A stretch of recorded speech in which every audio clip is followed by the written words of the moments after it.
So in terms of what we do is we help create the content, and then it goes to a workflow process where it can get approved, and then it can get scheduled on various channels based on the medium, the price, the location, and the time band, and then it gets delivered on the various networks. I'll just show you one illustration here on what can be done with this media. Let's say you're watching a cricket match, and then you want to look at, then you feel hungry, right? Then you don't want to get out from your seat, so you can press a button on your remote, and that, because you saw that logo which said Domino's there. So if you press that yellow button on the remote, you can go into the ad, and the ad itself can be multiple pages, which can be like, what is the menu in the particular provider, where do you order? Unfortunately, DTH doesn't have the two-way. You can see all the information, and it can give you the number where you can call to get it delivered. You can SMS and once in the IPTV, this can be ordered because it is two-way. And when I was talking to one of the operators, he said, we are a telco company. What does it take to put a SIM card into each set-top box? So if that happens, then two-way will automatically be done, and that will make it easier. Let me show this again.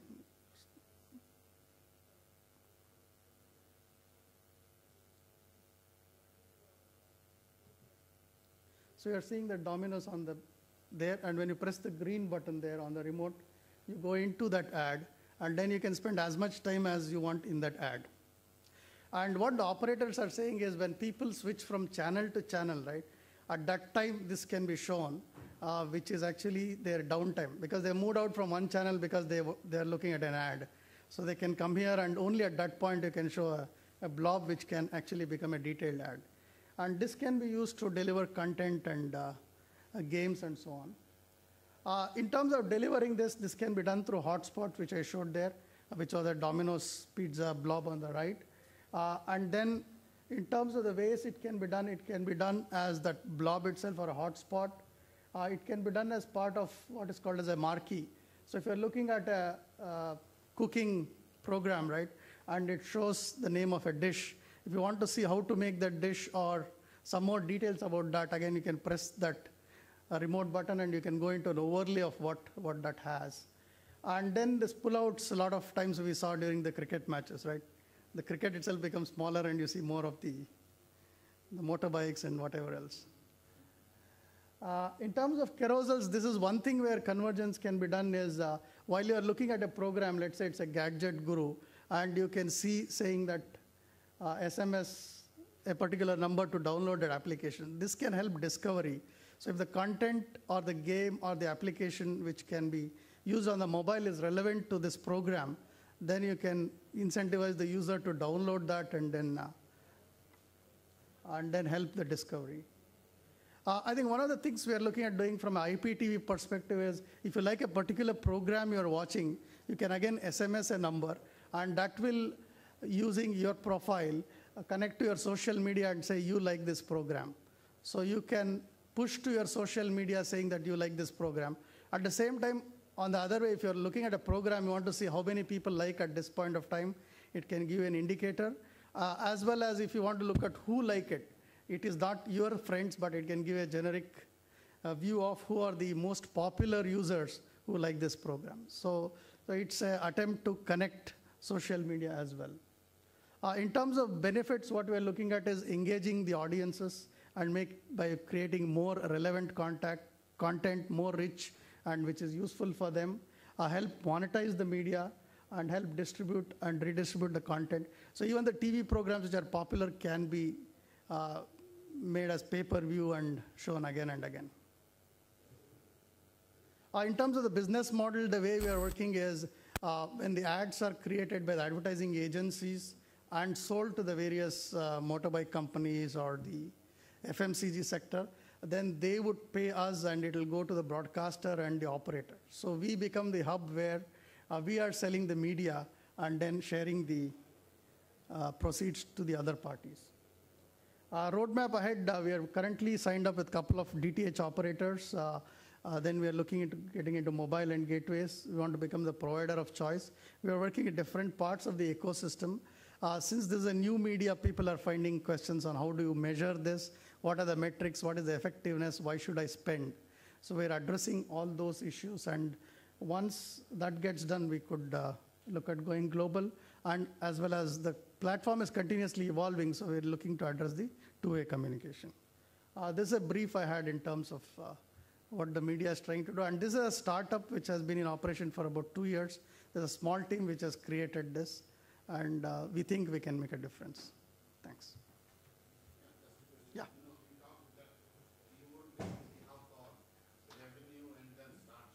Yeah. Yeah.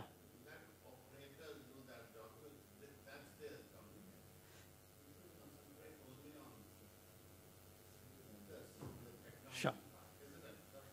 Yeah. Yeah, I think we started off as a technology company, creating the platform, right? Because we're good at technology, or we think we're good at technology, but still we have to learn from others. But then once the technology is there, then you become a license provider, right? Then you provide license to different players. And again, the way talking to different operators, the feeling was they don't want to get into selling this media. So they want somebody else to do that. And if somebody else does that, they can provide that platform and the reach. Let's say Airtel DTH has 5 million homes they reach to. Reliance Big has 10 million homes they reach to. They would like somebody else to assist them also, right? To get that content created, because this means talking to different people. It's more of a business operation than technology. And we felt doing that probably would make sense. There again, we have to look at partners where we would use. Maybe we don't have the core competence to do all of the selling. So that's where I think it will become more of a media company than a technology company to get the fuller value. But I think the strategy keeps evolving. So I think we don't know where we'll end up. We started and we have to see. Yeah, we launched on Airtel DTH in March. And after that, we ran 2 campaigns. So one is DTH are the operators. Then we are also talking to the broadcasters, right, to create the programming like UTV, NDTV, and so on. So we have to tie the different parts of the puzzle, and then, so we become the central hub, right? We have to convince many people that it's beneficial to everybody, and it's a win-win from all perspectives. So from that sense, it has been launched. In terms of the technology also, the way it's launched is, it's launched in some of the operators' head ends, right? So when a program has to be, when a campaign has to be run, we provide the time slot it has to be run, and then we have access to the head end of the operators we put there. So when that signal comes to your home, along with audio and video, you're also getting the content, and you decide when to see or not, right? So from that sense, the operators have given us access to their data centers, where our teams have gone in and implemented that thing. This is on top of some of the middleware products they use as well, right? How are you integrating that, let's say, Domino's Pizza menu with a channel? Yeah. So the question is, how do you integrate that, right? Yeah. See, Domino's Pizza is an advertiser, right? So they are an end FMCG company, you can say, right? And they will have an advertising agency who will sell their media through internet to print, whatever else, right? You already have that, information available with this particular channel. I have to show the Domino's Pizza. No, I think so. The way the the pitch will have to happen is, if I go to Pepsi tomorrow and say I will put an ad, then they will say, based on the reach, right? Do you want to put on UTV? And we have tie-ups with operators. We tie up with Airtel, DTH, Reliance, and so on. There's some 8, 10 big operators, right? They use different middleware and so on. Then we have a number of advertisers, which are hundreds of them. There's about 8 or 10 media agencies. Then there's about 8 or 10 broadcast groups, correct? So we have to go to the end advertiser or to the advertising agency and say that this is the benefit you can get. And then they decide, based on the reach, I want to advertise on a UTV or NDTV. So they have to make that choice. But we have to have agreements on the back end saying that they are okay to let us do that. It's not infringing on any of their other contracts. And then once an advertiser or advertising agency says that they want to advertise, then we have a contract with them and they would pay us, and then that pricing terms would be based on time of day and the number of spots. And one of the challenges is because this is a new media, we don't know where it falls. It's certainly not print. It's a digital versus internet, right? Versus so interactive. the budgets are different. So some of those issues have to be tackled. So I don't know if I answered your question. It is going to the advertiser, convincing them that this will be beneficial. But again, in terms of metrics, some of them have that question on how will you tell me clicks per minute kind of thing. There's no way we can say, print also, right? If a half-page ad comes on Aegis, you don't know how many people read, how many recycled, but that nobody would question that. But when it comes to interactive, there is that. So IPT Will give more metrics, yeah. But I think you'll have to look at different ways of monetizing. It cannot be the same metric. your revenue model will get complex, the meaning will get complex. Yeah, it will get complex, and I think we have to have an open book and make sure that it's pretty, because many parties are there. There has to be a lot of trust among everybody. That's going to be the challenge.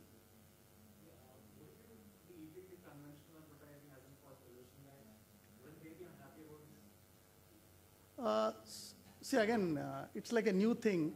So I think initially, yeah. Yeah. Say it's sponsored by DLF. Yeah. Okay. Yeah. Now you have a DLF IPL match going and you have DLF competitor, another real estate coming to your platform. Yeah. Saying, put all of my ads in during this time and Sure. this plan. Yeah.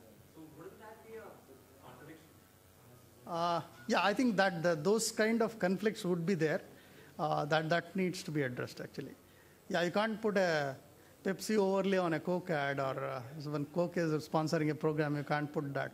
So there is, those kind of issues would be there, which again, I think as we work with different advertisers and different advertising agencies, so that who is their competition, what should not be, so that will need to get addressed. But then when you are overlaying something, the operator and the broadcast channel will need to have an agreement with, right? So you can't overlay anything, anytime. So there are certain rights of each of these parties. So I agree with you that it needs to be discrete, and it can't be a free-for-all. Yeah. Second thing is that, obviously, way ahead, as you said, people switch channels Yeah. and you put on advertising. Yeah. Right? Now you're putting ad inserts between that Hmm. to some extent. The point being, if I'm a brand, and if you have, say, 5 lakh subscribers, whatever it is, Hmm. point being, I would choose your platform than advertising with throws in a television channel. So that is not be a conflict as well with the traditional advertising. Yeah, it would be, I think in the beginning it is something new, so people use their R&D budgets to try this out. And then it could take some share, or it could be a newer share of the spend. So we don't know how it evolves at this time. Yeah, it certainly is a challenge in that sense. So, when it comes to extending to IPTV model, Yeah. how different is it? What do you serve? So the same campaigns can be go on to IPTV, the same as what happens on DTH, right? But then you will get more of the TV, the two-way communication. You can get more of social integration. You can tie up with social commerce platforms and so on.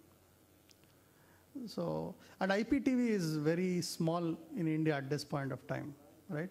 DTH, I think even in the remote places of India, I think there's more of satellite, and then direct to home is there in more places than. Are you focusing at NRI markets? The NRIs do use IPTV, right? Yeah. So we are talking to a couple of prospects in the Middle East, but they are more of home gateways. It's like the US, where it's the cable, the telephony, the internet, everything is happening through one gateway. And that also has a SIM card. So I think that's a slightly different ball game there. Thank you, sir. With this, we come to the last category before lunch, and the category would be content application. For this, I would like to call upon stage